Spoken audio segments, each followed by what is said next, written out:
Flow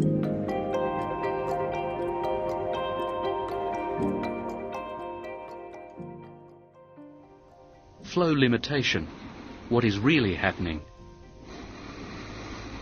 For those who have SDB, the muscles in the upper airway begin to relax during sleep, and the tongue and soft palate move closer to the back of the airway.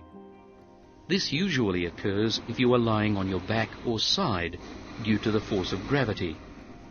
As the airway gradually narrows, it limits the rate at which air can pass through. We call this flow limitation. The airflow curve now has a characteristic chair-like shape. The middle of the curve looks flatter than it does for normal breathing.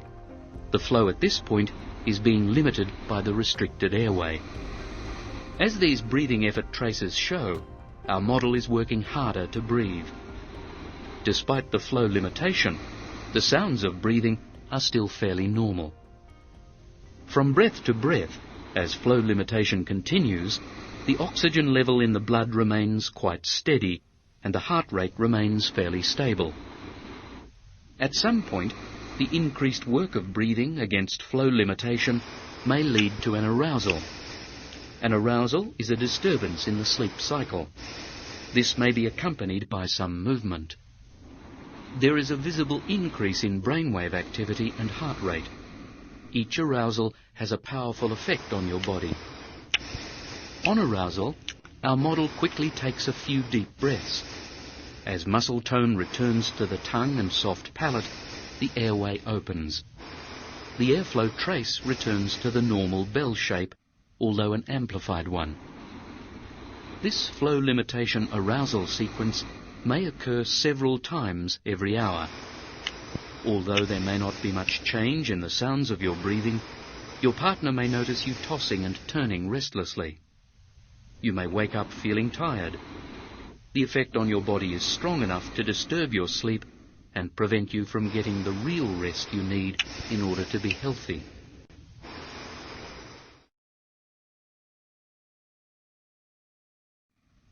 Flow limitation with snoring. What is really happening? In many people with SDB, snoring may occur along with flow limitation. As the muscles in the upper airway relax, the soft tissue begins to vibrate when you breathe. This creates the audible sound of snoring. The tendency to snore increases when you sleep on your back.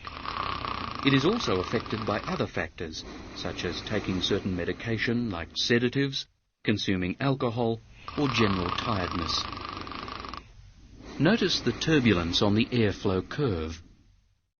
Breath by breath, the frequency of the upper airway vibration increases along with the loudness of the snoring.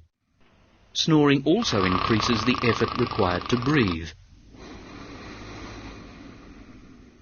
And it can be rather noisy. Flow limitation with snoring often leads to arousal. Once again, we see why such disturbance during sleep is a matter of concern. It has a significant, visible and measurable impact on your heart rate and brainwave activity.